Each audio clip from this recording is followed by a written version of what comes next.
Major funding for Election 2022 Arkansas PBS Debates is provided by AARP Arkansas, with additional funding provided by the Arkansas State Chamber of Commerce. From the campus of University of Central Arkansas and the studios of Arkansas PBS, it's Election 2022. Arkansas PBS U.S. Senate Debate. Stand by, Jim, in 5, 4, 3, 2, 1. Up on Jim and kick it. Hello again, everyone. We're back, and welcome once again to Debate Week here on Arkansas PBS. At this hour, the candidates for the United States Senate, and they are, in alphabetical order, the Republican nominee, the incumbent, Senator John Boozman, the Libertarian candidate, Mr. Kenneth Cates, and the Democratic nominee, Natalie James. The questions for the debate will be coming from Una Lee of 4029 News, Fort Smith and Fayetteville, Christina Munoz of Natural State Update and Arkansas PBS, and I'm Steve Barnes. The rules for the debate, as always, agreed to by the candidates prior to the debate. Each nominee will have 1 minute to respond to a question, and the candidates will have 30 seconds for a rebuttal if they choose. At the conclusion of questioning, each candidate will have 1 minute for a closing statement. The order of candidate appearance, questioning, all determined prior to the debate in a drawing that was overseen by the candidates themselves or their representatives. Our first question will come from Una Lee, and it goes to Mr. Cates. All right, Mr. Cates, thanks so much for joining us today. Many Arkansas-based companies like Walmart and Tyson are expanding coverage for abortions out of state. Now, the Pentagon has announced that they will provide funds for troop-seeking abortions. What is your stance on abortion? Do you support this policy? I do not, Ms. Lee. I am pro-life 100%. Over to Ms. James. That is a wonderful question. Right now, we're in a time where we have to trust women, trust our doctors, and trust those professionals to make the best interest for everyone. Abortion isn't just abortion. We have to use the term correctly. It is an evacuation of the uterus. So if I have a DNC and I have a failed miscarriage, and by failed means it does not fully come out, I could die, and my 2 children that are home won't have a mother. Who's thinking about those lives? Who's thinking about the domestic violence survivors? Are those put in domestic situations where the man tells them, I know that you're pregnant, you can't leave? Who's helping those women? Right now, abortion is an international human right. It's not just the state's right to tell us what to do with our bodies. It is up for us to make sure that we have the adequate health care that we need, because abortion is health care. Ms. James, thank you. Mr. Boozman, 1 minute. Thank you, Steve. I am pro-life, and as a result of that, I don't believe in abortion except for rape, incest, and the life of the mother. I also don't believe in federal funding of abortion, so if the military is starting to do that, then I would be very much opposed to that. We have many taxpayers throughout the country that feel the same way that I do. They don't want their taxpayer dollars used for abortions. In regard to Walmart and private companies, I don't agree with them doing that, but they are private companies. They get to do what they want to. Mr. Cates, you have 30 seconds if you choose. No rebuttal, sir. All right, Ms. James, to you, 30 seconds. Federal funding and federal protections are needed in this time. We are not poised to take ourselves back 50 years. We're not poised to allow our military women, we're not poised to let our employees, our Walmart employees, have back alley abortions or inadequate health care and access to the actual health care that they need. So we need to make sure we're thinking about what's best for the citizens and not what's best for us in our internal compass, but think about what's best for the actual citizens here. Another 30 seconds for Mr. Boozman. Thank you, Steve. Arkansas is one of the most pro-life states in the country. Again, as I go around the state, visit with constituents, most of them do not want their taxpayers' dollars used for abortion. And for that reason, I would be very much opposed, will be opposed, and will fight the effort in Congress to allow taxpayer dollars to be used for military abortions. Next question from Ms. Munoz, and it goes first to Mr. James, or Ms. James. Ms. James. Yes, and thank you all for being here today. Very much appreciate it. So there's no doubt that agriculture is a huge industry here in the state of Arkansas. Wheat prices have gone up due to the conflict in Ukraine. Corn prices have gone up because of drought issues. What do you believe is the federal government's role with regards to subsidizing farmers and those that make a living farming here in the state of Arkansas? And Ms. Cates, we go to you first. Ms. James. That's an excellent question. I do feel that our government should subsidize. Arkansas is one of those great states where we not only provide to just us, we provide to everyone across the nation and across the globe. Now, right now, we are in a global market, and we need to make sure that our farmers can remain competitive and can remain top of mind. We're number one in rice exports. We're number 3 or 5 in cotton, and also in broiler cattle. So we want to make sure that our actual agriculture and our life and our way of life is sustainable, and that our children can bring in agro-tech and can bring in new things to continue to grow us forward and mix a 21st century education with our actual agriculture now to continue to grow us and make sure that we remain number one in everything. We go now to Mr. Boozman. Well, thank you for the question. This is such an important question. Agriculture is 25% of our state's economy, but when you get outside of any town of any size, it's not 25%, it's probably 85 or 90%. This, in 2023, in the next Congress, every 5 years we do a big farm bill. I'm the head Republican on agriculture. I hope to be the chair of the Agriculture Committee in the next Congress. But what we'll be doing then is working very hard to make sure that the safety nets are put in place so that the farmers will be able to go to the bank, get the money that they need to make those loans so that they can come back and produce the safest, cheapest food supply of any place in our nation. So this is something that we will be working on very hard together. Agriculture is not a partisan issue. It's not about Democrats and Republicans. It's about taking care of the farm community throughout rural America, which is so very important. Mr. Cates, you have 1 minute. Thank you, sir. Thank you for the question as well. Well, I don't agree with federal subsidies necessarily. If the state chooses to do that, that's on them. But one thing we could do is the federal government could deregulate the farming industry. The EPA puts a lot of restrictions on them, and that could help them out, grow more and do better and provide food for all of us. Thank you. Ms. James. We have regulations to better protect us. We have EPA regulations to protect our ground, our water, our air, and to make sure what's being put into our actual agriculture is helping everybody. I think the subsidies would be amazing as long as the subsidies were inclusive for everyone and all farmers, and they're not competitive subsidies or competitive grants, what we're seeing across the nation. All farmers need to have ready access and available to these subsidies, so again, we can remain competitive in a global market. And back to Mr. Boozman. Well, providing our farmers with the ability to have some stability, to make a business plan, to go to the bank, to borrow the money that they need is so very important.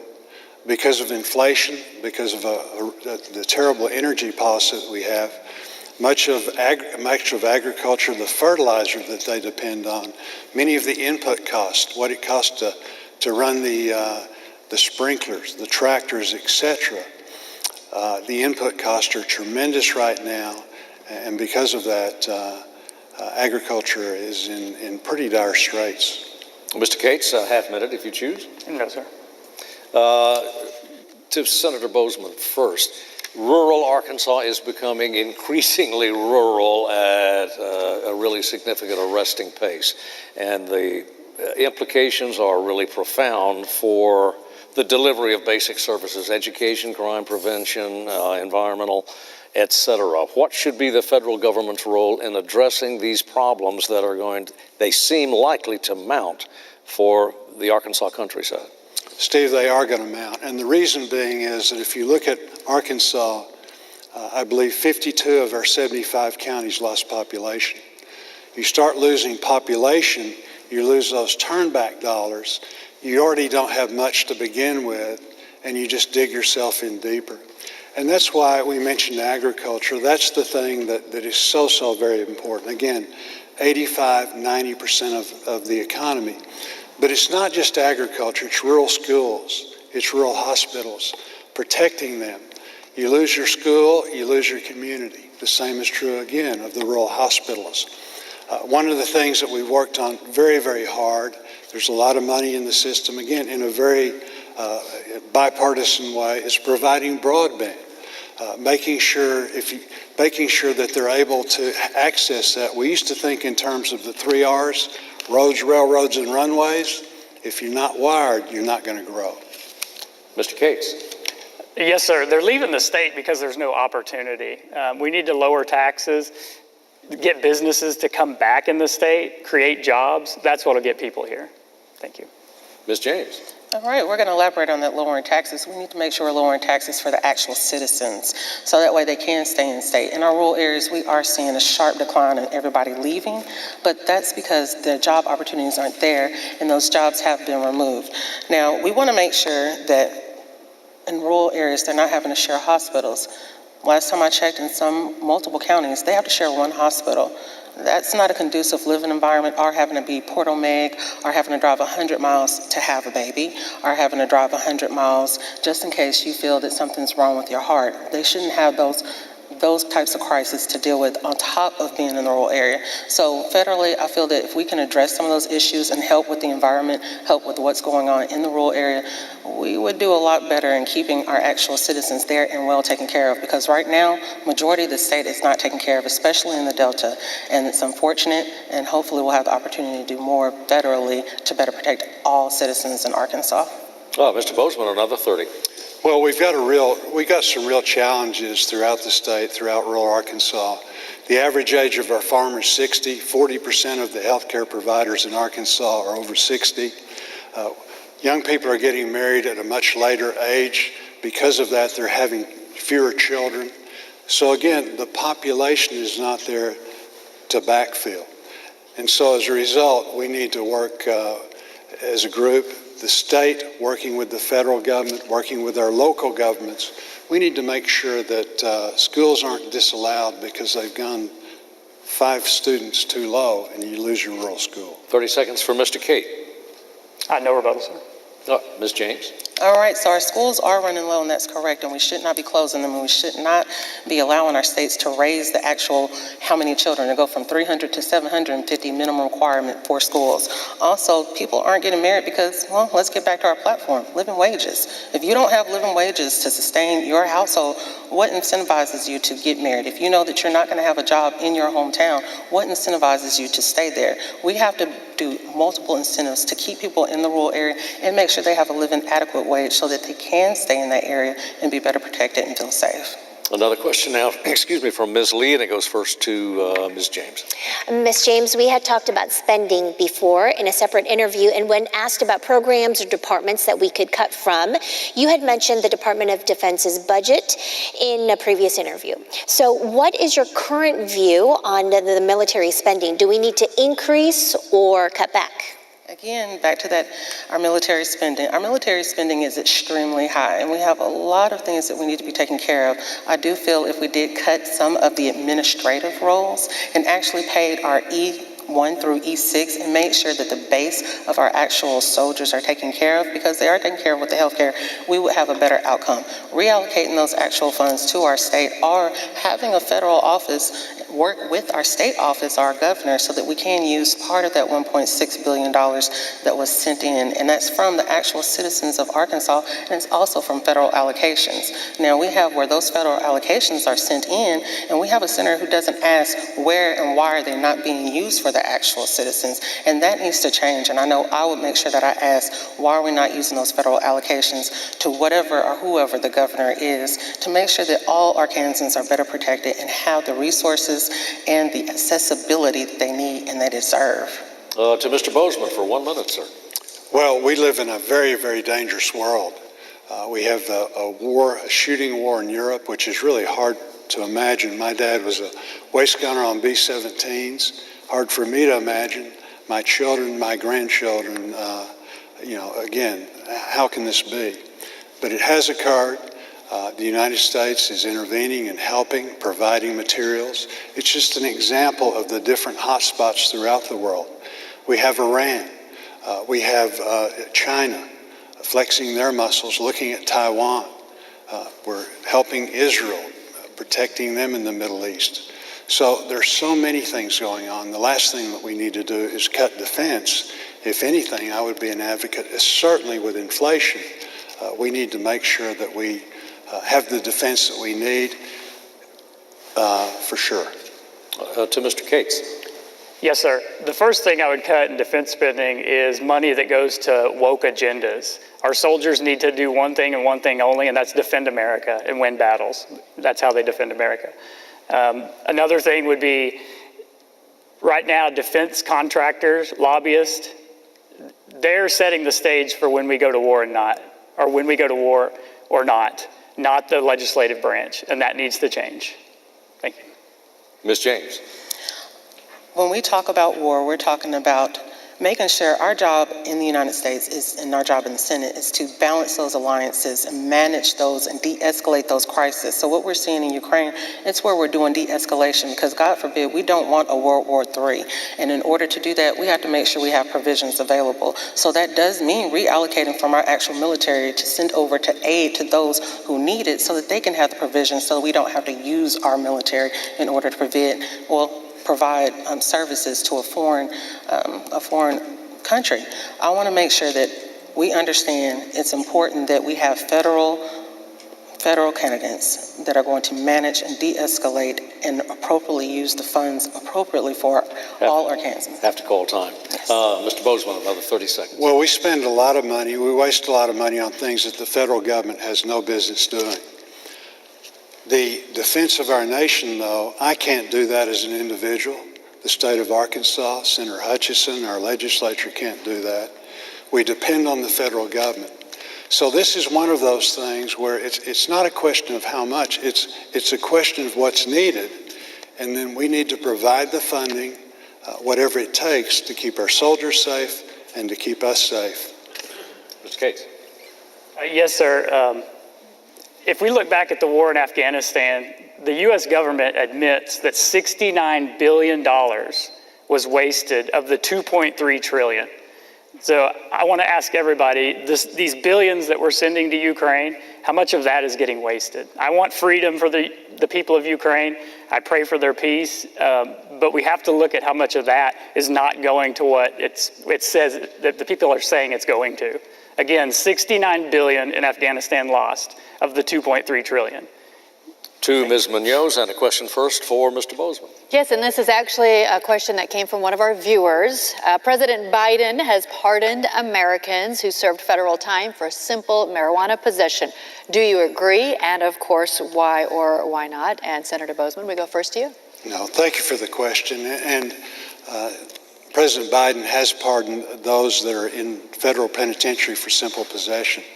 I think when we look at that, that really would just be a handful of people. We did a massive reform several years ago of reforming the system so that people like that would stay out of jail.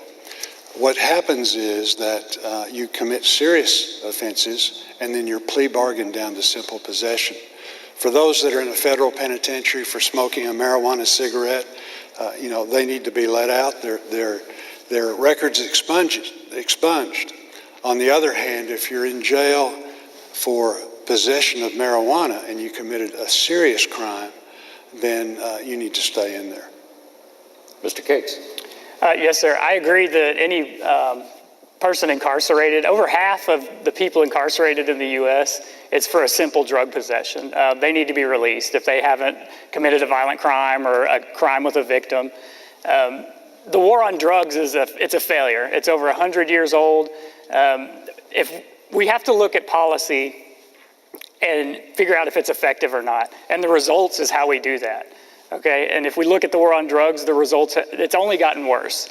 And marijuana, it's not even considered an unhealthy drug. We need to look at 90% of drug use is what the UN Drug Office calls non-problematic. You don't get addicted. you don't have any health issues. 90%. And marijuana is not even on that, all right? It's 10%, and those are opiate overdoses. And even opiates need to be not criminalized, but treated as a medical condition. And we can do this without compromising the safety of the American people. To Ms. James. I agree with what the administration is doing. It's important and a step in the right direction to decriminalize on a state level and also on a federal level to continue to help out and add to our economy and add citizens back to our working class and our workforce so that we can have a more productive, robust America, a robust Arkansas, and just so that we can, again, compete on a global market. Right now, we're trying to keep up with everybody else, and it's important that we have all Americans available to do that. And if they want to go in and serve into the military, they have the opportunity to do that and not let an indiscretion such as a simple charge that's being released hinder them from serving their country or getting a job or providing back. And that helps alleviate crime, helps alleviate poverty, and it helps bring in 2 household incomes so there are more people to be able to get married. So it's important, and I'm glad to see that we're having this step in the right direction, and I hope the state continues to follow. We go back to Mr. Boozman for another 30 seconds.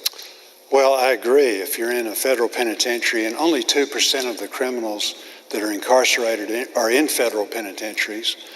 So if you're there and you've smoked a marijuana joint and you got picked up, they need to let you out. I don't think there's very many of those. I think that this is part of the president sitting around in the Oval Office and trying to deflect from the economy, from inflation, and from the border. If you want to do something about drugs, we need to control the border. 70,000 Americans died of fentanyl overdose this last year. To Mr. Cates, 30 seconds. Not only control the border, but most of the stuff that's used to make fentanyl is coming from China. We need to address that as well. Ms. James, 30 seconds. I agree. We do need to address protecting our actual ports and those borders because that's where majority of actual drugs that are being brought in. We do need to talk about inflation and we do need to talk about all the other wonderful things, but this is an important step to actually help people right now in real time that's so needed in these times. We're still in a global pandemic. We've lost a lot of lives, a lot of family, and we have the opportunity to actually heal some families and bring people back together, which is rightly so, and what we should be focusing on and what our bipartisan efforts should be doing. Education outcomes in the United States have for decades, I suppose, as measured against other countries, have achievement levels against other students in other countries have been disappointing. Post-pandemic, they have been especially disappointing. Mr. Cates first. What role do you see the federal government playing, if any, and what should be the extent now of federal assistance to states in terms of education, K-12? I think we need to decentralize education and get the federal government out of it, sir. Currently, the U.S. students in reading, math, and English rank 20th, 30th, and 40th in the world. All right, we should be in the top 3. That's, this is the greatest country in the world. And the government keeps getting in the way of that. They tell the states, the teachers, the parents, how to teach, what to teach, and they just need to get out of the way. Ms. James. I feel that the federal government is needed to better maintain our school systems, especially locally where we might not have all the full provisions that are needed and resources. We saw in Little Rock School District where the state took over and we had 9 failing schools. Now, once the state gave it back, we had 22 failing schools. So saying that we don't need the federal to come in and better help with the state, I don't agree with that. My mother was an educator. I'm a daughter of a minister and a small business owner. And my mother told me something very important. When somebody shows you who they are the first time, you need to believe them. And right now we're hearing some very polished answers from a career politician, my opponent, John Boozman. And right now I'm not up here to give you pretty words or sell you pretty words. I'm here to make sure you know you have an option and you have a choice on who's going to better represent you, your education, your future, and your family.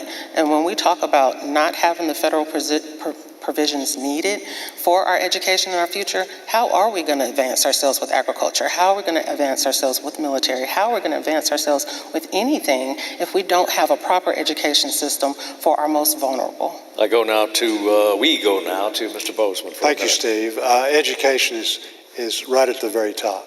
I was on the school board for 7 years and very proud to serve in that capacity. there is all kinds of room for the federal government helping out, and they are helping out.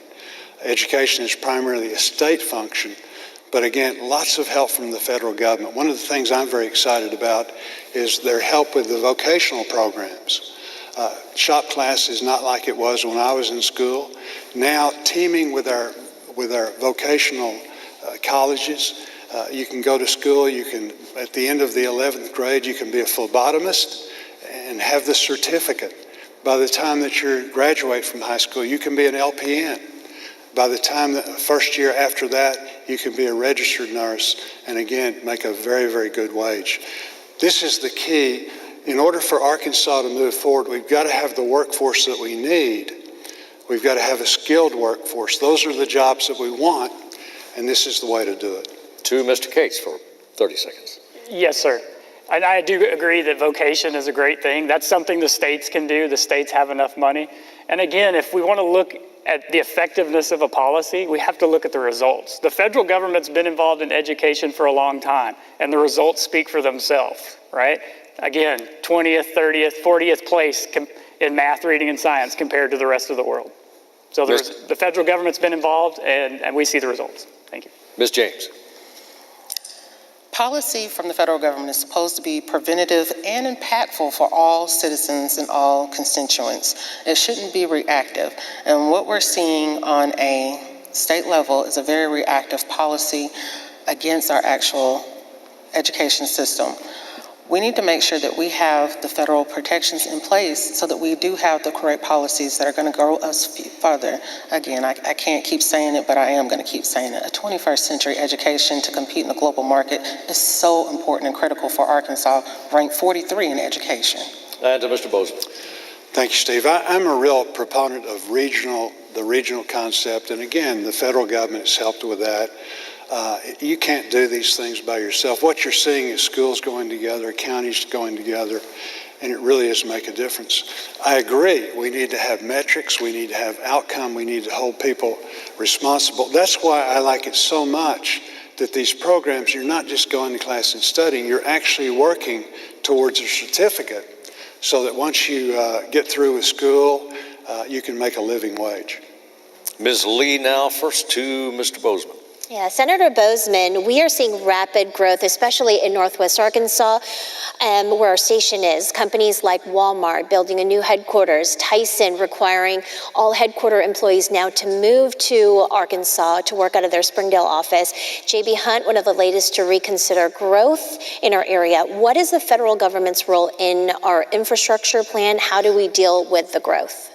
Well, infrastructure is so very important, and that's one of those issues that's not generally a partisan issue. I'm on the Environment and Public Works Committee. I had the opportunity to serve on the Transportation Committee in the House. That's the road building. I've been involved, I think, with everyone except for this last one, when you conference in committee. So I'm committed to that. That's how you move forward. We used to think in terms of roads, railroads, runways, water. That's how an area developed. But now you certainly have to have broadband. So the other thing that we have to do, and I mentioned the importance of working together. That's one thing that the regional aspect of Northwest Arkansas does a very good job through the Northwest Council. So it's not only Northwest Arkansas, it's Central Arkansas, the Jonesboro region. We have some hot spots that are very important to take care of. Mr. Cates, you have 1 minute. Yes, sir. In regards to the federal government and providing money for infrastructure, they just passed an infrastructure bill and hardly any of it's going to infrastructure. Also, if we want the government to take care of our infrastructure, let's look at how they take care of theirs. They have 77,000 buildings that are not used or underused that cost $1.7 billion of taxpayer money each year. So do we really want them taking care of our infrastructure? Ms. James, 1 minute. I'm so glad to see reallocation. I'm glad to see people relocate and Tyson mandating people to relocate. And I'm glad that we do have the infrastructure bill that was put in place, no thanks to our current senator. And I'm grateful to see it. What we're also seeing is we have a senator who voted against the infrastructure bill, but is quick to show up when it's time for a ribbon cutting for a marina, but not for the actual roads and railways. And when I heard him speak, I didn't hear him say anything about the Delta or South Arkansas. And that's an important part of the state. That's over 450,000 citizens that are, quite frankly, flyover country, I guess, to our senator. So we need to make sure that we have somebody that's going to utilize all of the infrastructure and use it in a bipartisan way to continue to grow Arkansas the way that Arkansas deserves to grow. And quite frankly, in the last 20 years, we have not had that opportunity. We've been last in everything that I've seen for the last 20 years since I was in high school. And it's time for us to change, and it's time for us to grow together and be inclusive of the whole state in all regions, including the South. Mr. Boozman, another 30 seconds. Well, thank you, Steve. Again, I've been very, very involved in infrastructure and feel like it's so very important. It's interesting, I didn't vote for the last infrastructure bill. The reason I didn't vote for it is I'm on the Environment and Public Works, the committee that put together the roads and railroads and runways and that aspect of it. We allocated more money than had ever been spent before. Came out of committee 19-0. The Democrats then stuck $300 billion of wasteful spending on it that had nothing to do with infrastructure. That's why I voted no. We go back to Mr. Cates. Yes, sir. Again, if we want to look at how the government handles infrastructure, look at how they handle their own. They just passed an infrastructure bill, and the majority of it doesn't go to infrastructure at all. $370 billion to climate change, $25 million to non-bias or implicit bias, training. So again, if we want to look at how they handle infrastructure, look at how they handle their own. To Ms. James. Voting against something and not providing any type of solution is not what Arkansas needs and deserves. I'm going to repeat again.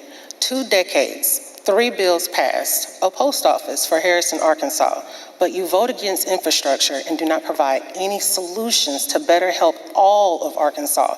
You mentioned Northwest Arkansas, Jonesboro, and Central Arkansas, but again, forget and negate the South. When they need that critical infrastructure, you voted against it. So we need to make sure we have somebody that's going to vote again for all of Arkansas. Christina Munoz, question.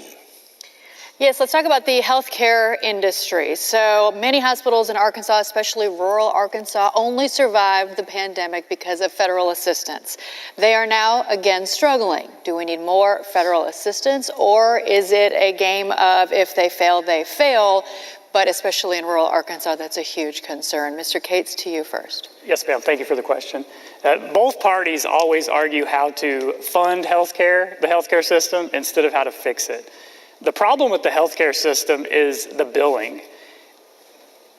All the prices are hidden, which there's no free market competition. If you have a heart attack, say in South Arkansas, it could cost $25,000. If you have a heart attack in North Arkansas, it could cost $400,000. They keep the prices hidden. They charge outrageous markups. One study, it showed that 23 times, marked up the original or Medicare allowable price. We need to make healthcare billing open and inspire that free market competition. Thank you. Ms. James. You are correct, we do. And we have something, and we had a provision, a bipartisan act that actually put in place to better help alleviate all of those questions, and it was the Affordable Cares Act. Well, it was broken apart in a way that shouldn't have been broken apart and didn't help all of Arkansas and all Americans. Now, you are correct. We do see a lot of hospital deserts all across the state, and it's important that we have the actual hospitals being taken care of, and federally, it is a lot more that we could be doing to keep a lot of them open so that people aren't, again, having to drive hundreds of miles, people aren't having to be flown in, and people aren't having to decide, do I want to take my medicine now and divvy it up until I get to my doctor's appointment, and deciding, do I want to have this drive, spend another gas tank full of gas to drive to Little Rock when I live again in South Arkansas and I don't have the resources available to us, especially with our veterans. We need to make sure that everything is totally taken care of with all hospitals across the state, and that should be first and foremost. And to Mr. Boozman for 1 minute. Thank you. Again, rural hospitals are so important. If you don't have a rural hospital, you lose it. You lose it in your county, you lose it in your community, you lose your doctors, pretty soon you lose your community. That's the first thing that people look at as they decide where to settle is, what are the amenities in play? What are the schools like? That's why schools are so important. Again, what's the healthcare situation look like? There's a number of federal programs that are helping rural hospitals. Hospitals, even though we had the pandemic, many of them they weren't able to do elective surgeries and things like that. That's kind of their bread and butter. It's amazing they were really slammed during the pandemic, although lots of people were sick. So I'm committed to continuing those programs as we go forward, recognizing the importance of the rural hospital system. We return to Mr. Cates for 30 seconds. Yes, sir. The Affordable Care Act was mentioned. The Affordable Care Act was written by the same companies that want to keep the prices hidden. Thank you. Ms. James? We're hearing where we're talking about hospitals and making sure that everybody has a doctor, but we're also hearing where we have a federal abortion ban that's being put in place, a national abortion ban that our party, another party doesn't want for the rest of everybody. We need to make sure that we are protecting our hospitals the same way we are protecting our doctors, and make sure our doctors can make adequate decisions to protect all citizens within those said hospitals. Because we can open up plenty of them, but if we're not allowing our doctors to actually take care of our patients in the full capacity for full health care, then we're doing them a disservice. Got to go to Mr. Boozman now for 30 seconds. Again, helping hospitals with new designs, partnering with bigger hospitals and bigger communities. Those are things.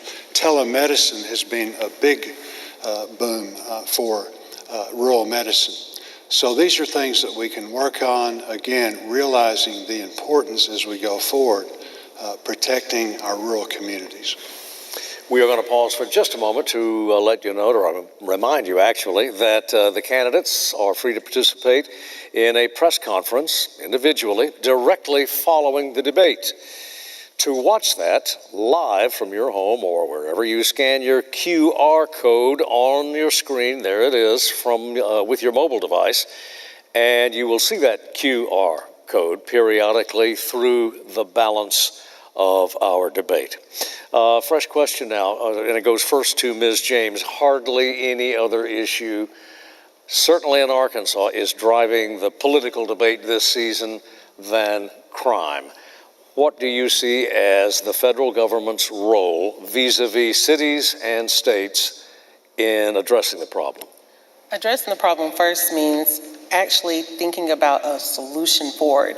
We haven't heard solutions from the other side as to how we can help alleviate crime. Well, the solution is simple. Make sure we pay people a fair and adequate wage. Make sure that they have the health care there available for them. Make sure that they have the provided and needed resources for education. Because when you aren't making enough money, you make stress decisions, and sometimes you make poor decisions. We have 9 private prisons in Arkansas, and that's too many. We don't have a recidivism program that incorporates getting people back on and back into the actual socialization and population of Arkansas. And that's another aspect that we should be focusing on, because a lot of this crime is from repeat offenders, because we're not training and coaching and motivating them to be citizens. We are motivating them to continue to be career criminals, and we shouldn't be doing that. Senator Boozman, 1 minute.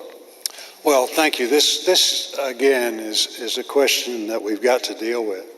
Arkansas, the nation, has experienced significant crime.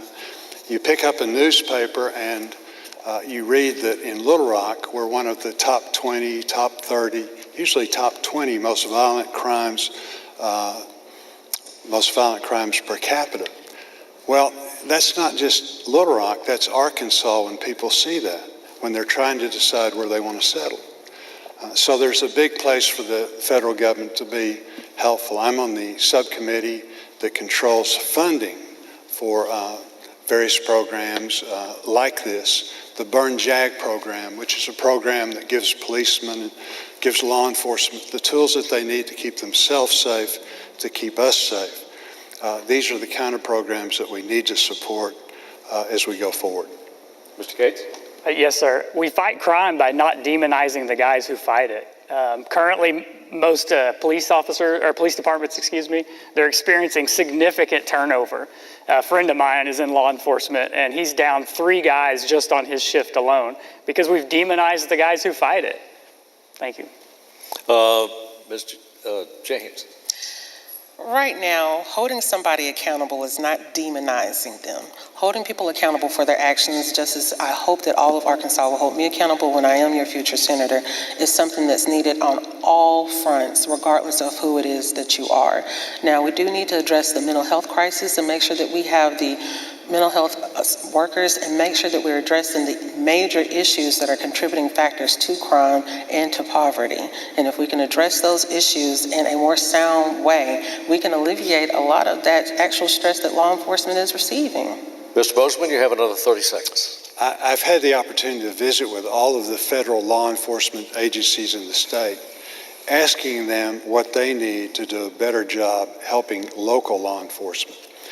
There's a lot of task force that go on, and again, making sure that they've got what they need.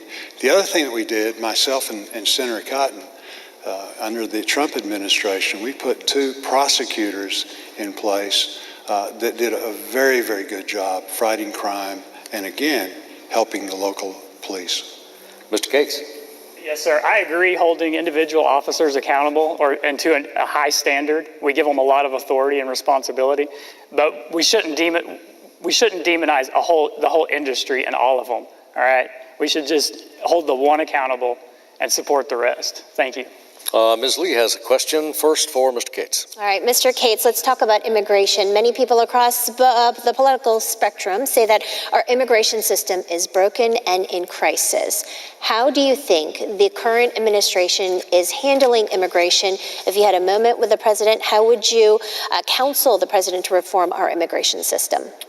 Thank you for the question, Ms. Lee. Well, they're not handling it, obviously. Thousands of illegal aliens come across the border every day. And I want those people, to have a better life, just like I'm sure we all are. But we're a nation of borders. We're a sovereign nation. That's what makes it, is our borders.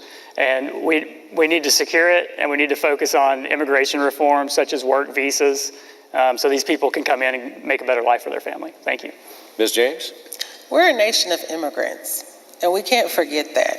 We did not originate here in America. We came over seeking shelter from religious persecution and from taxes. So we can't sit here and call them illegal immigrants. We need to call them what they are. They are refugees seeking asylum, seeking help, because that's the same thing that we did when we first came over here. And the same rights should be allotted to anybody else that wants to come over here and be a citizen and be a productive citizen.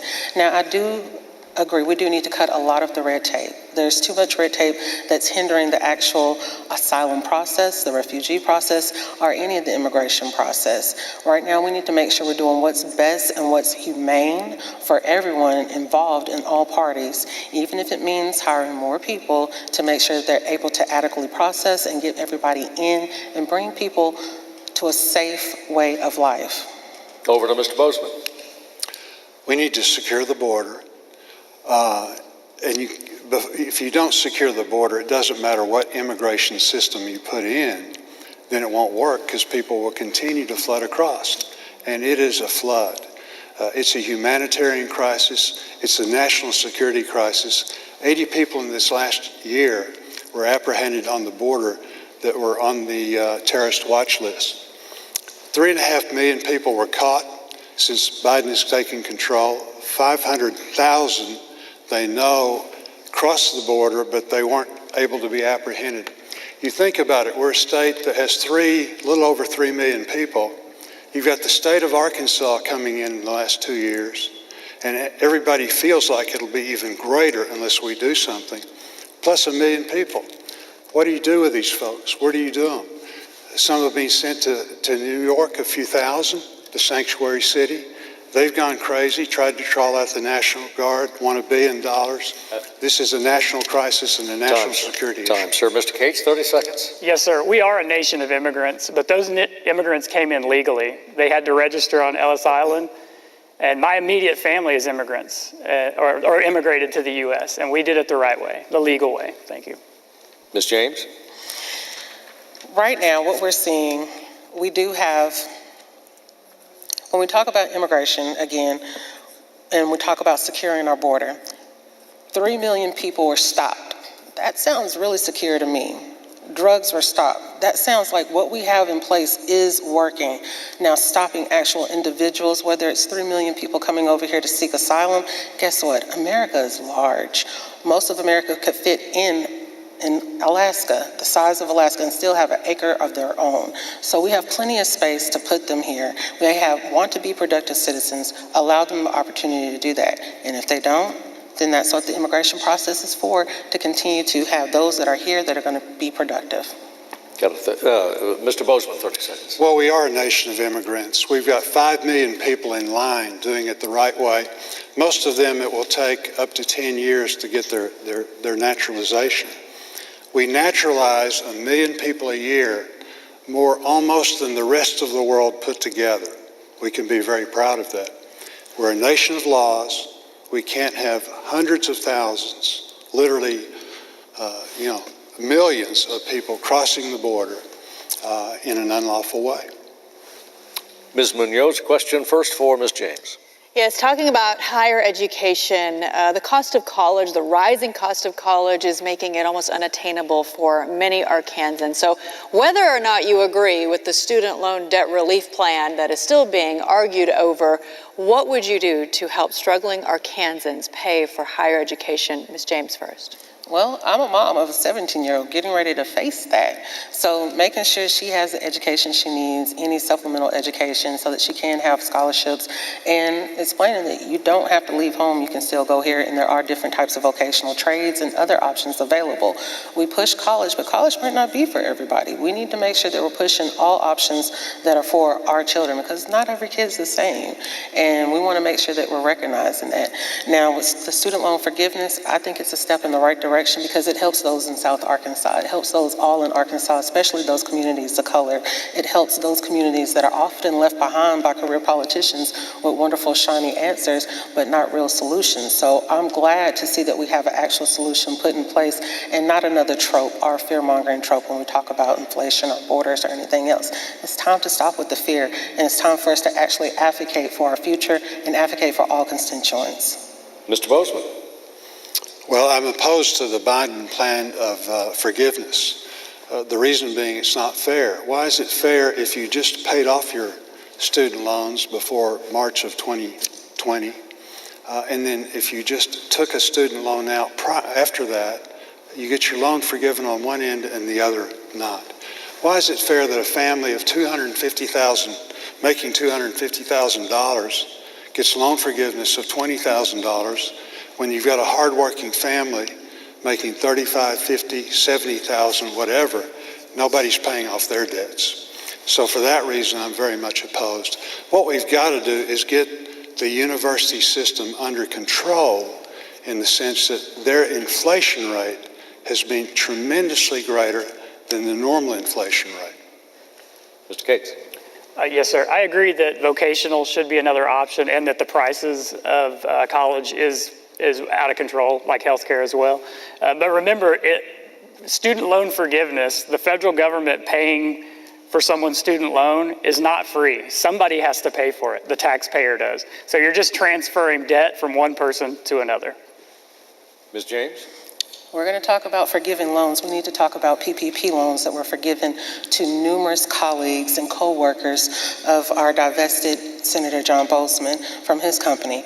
We have seen 10 articles talked about having easeability and feasibility for these corporations, but we have not and have yet to see about easeability in 10 articles for actual student loans or relief for citizens of Arkansas, or those citizens and students wanting to go to school. And I think that's something important and indicative of a future senator to make sure that they're thinking about everybody, not just the corporate colleagues and co-workers, and making sure their PPP loans in the amounts of millions of dollars are forgiven versus 10,000. To Mr. Boozman.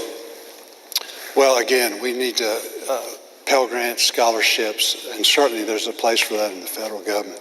You need to get your act straight in the sense of when you accuse people of things. I have not received any PPP loans. I don't know where that's coming from. My brother and I started a clinic many, many years ago. I worked there 24 years. I've not been associated with it for 2 decades. So, like I say, I don't know who is feeding your facts, but they're totally false. And right's right and wrong's wrong. I said divested. You are divested, correct? I haven't worked there in 20 years. That is right. You're divested from it. I said your colleagues Save and it. your corporations. Save it for closing Not you. statements if we can. Because I have to be fair to Mr. Senator. I have to be fair to Mr. Throughout Cates. the years. I mentioned your articles, not you. So- And I said you're divested, correct? Mr. Cates is up. No rebuttal, sir. Thank you. Okay. Can I have his time?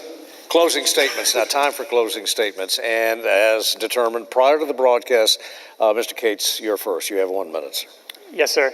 If you feel like there's something wrong in D.C., it's because there is. Congress has a current approval rating that's almost in the single digits. Both parties answer to big corporations and the woke mob. We need leaders who put people first, not profit or politics. Thank you. Mr. Boozman, you have 1 minute. Well, thank you. We've got the senior broadcaster in Arkansas, the guy that is kind of the dean of broadcasting. We've got Ms. Lee, Ms. Munoz, the future deans of broadcasting here. So we appreciate your hard work and appreciate public broadcasting. As I go around the state, the primary thing I hear about, in fact, I've always said, if you can't make a living, if you can't take care of your family, everything else is pretty unimportant.